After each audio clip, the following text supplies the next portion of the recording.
Gaur, Bildarratzek Bizkaiko zentroetako kideak batu dituelako hemen eta gure haserrea adierazi nahi genuen hilabete hauetan lakuarekiko harremanak etenda egon direlako. Urte eta erdi eman dugu lan hitzarmenaren negoziazioan eta ikasturtea hasi denetik ez dugu berririk izan.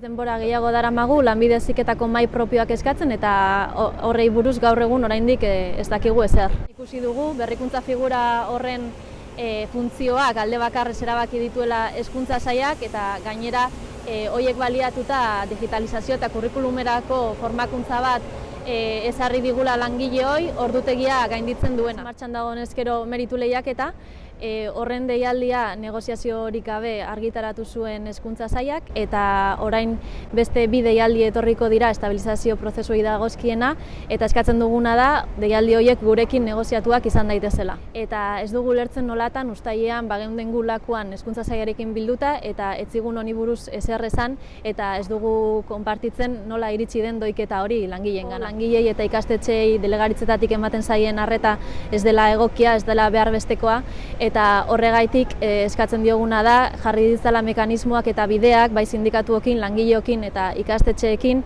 harreman etengabeko eta erreal bat egoteko.